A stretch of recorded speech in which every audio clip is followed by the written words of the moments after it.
हमने पाकिस्तान के आतंकी और सैन्य ठिकानों पर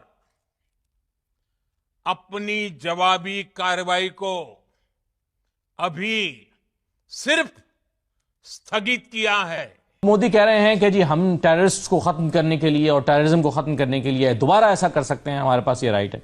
यानी इशारा वो दे रहे हैं कि फिर से हमला करेंगे। मगर पाकिस्तान अपने से 7 गुना बड़े मुल्क के साथ कन्फ्रंटेशन नहीं लेना चाहिए। पाकिस्तान की तरफ से जंगबंदी का कहा गया, पाकिस्तानी डीजीएमओ ने कहा कि जंगबंदी होनी चाहिए। ये अगर हम इस असले की दौड़ में शामिल होंगे तो हम अपने अवाम के लिए नुकसान। दोस्तों, कल आपने भारत के वजीर आज़म नरेंद्र मोदी की स्पीच सुनी और speech was very very different speech. It was something which normally people may not have thought. अब इंडिया की एक नई फॉरेन पॉलिसी जो है वो सामने आ चुकी है। दोस्तों, आपने कल प्रधानमंत्री मोदी जी की स्पीच सुनी होगी, क्योंकि बहुत मजा आया और कम ऐसी स्पीचेस सुनने को मिलती हैं जिसमें कि एक देश का नेता इतनी क्लैरिटी जो है वो कभी मुसलमान को तस्लीम नहीं करेगा। यही वजह है कि देखिए ने तमाम वीज़ों पर पाबंदी लगा दी, वाघा बॉर्डर बंद कर दिया।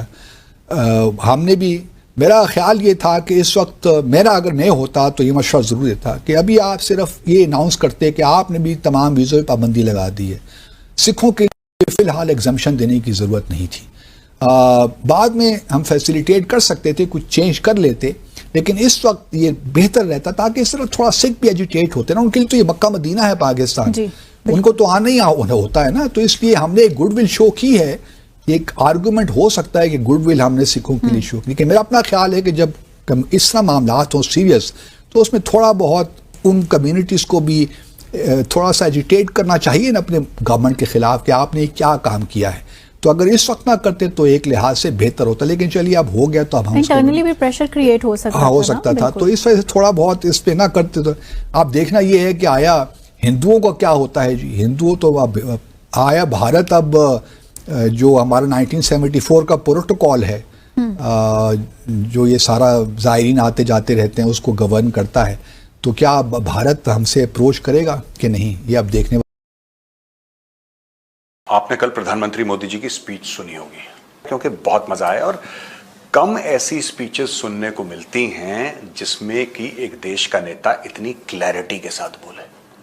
We called Pakistan nuclear bluff. Pakistan हर समय जब भी कोई, और ये हो चुका है इन द पास्ट, कि वी विल गो न्यूक्लियर, हमारे पास न्यूक्लियर वेपन है, हम फिर न्यूक्लियर कुछ कर देंगे। इस बार मोदी जी ने एक फर्म फैसला लिया कि न्यूक्लियर को डालो अपनी जेब में बेटा, वी आर नॉट इम्प्रेस्ड, तुम्हें जो करना है तुम करो, हमें जो करना है हम करेंगे।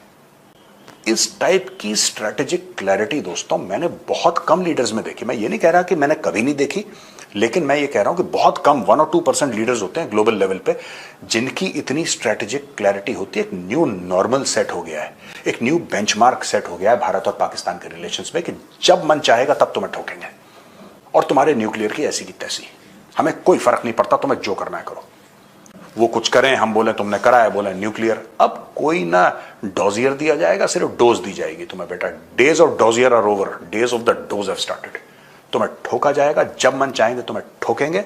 यहां पे अगर किसी को छींक भी आई भारत में तो तुम्हें ठोकेंगे, सीधा जाएगी ब्रह्मोस, और फिर तुम अपने झंडे वंडे लहरा के और सब कुछ करके तुम जो करना चाहते हो तुम करो। तुम्हें मिली है कायदे से, अगर आप इस बात को मान के चले, पाक फौज को उतनी सजा नहीं मिली जितनी मिलनी चाहिए। और इस बात से मैं भी सहमत हूं और सब सहमत हैं कि ये सीज फायर कह लीजिए, इसको आप सीजर ऑफ फायरिंग कह लीजिए, जो मर्जी कह लीजिए, क्योंकि cease fire is a proper agreement. वो दो लोगों के बीच में बैठ के साइन होता है, वो कागज के ऊपर उतरता है। इसको हम अभी के लिए सिर्फ एक अंडरस्टैंडिंग कह सकते हैं कि एक आपसी सहमति बनी है। वो पाकिस्तानी फौज के जो डीजीएमओ हैं, उन्होंने भारतीय डीजीएमओ को हॉटलाइन पे कॉल करके बोला है, सर जितनी मर्जी जंग चलती हो, यूक्रेन और रशिया के बीच में भी जंग है, उनके हॉटलाइंस चालू रहती हैं।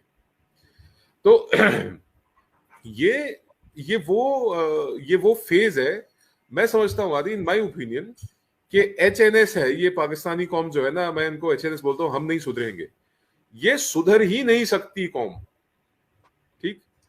ये पलट के पीठ में वार करने वाले हैं और ये करेंगे भी। और इसीलिए मैं समझता हूं कि जो आज इंडियन एयरफोर्स ने जो अपना आज स्टेटमेंट दिया है उसमें उन्होंने लिखा है दी ऑन गोइंग ऑपरेशन सिंदूर।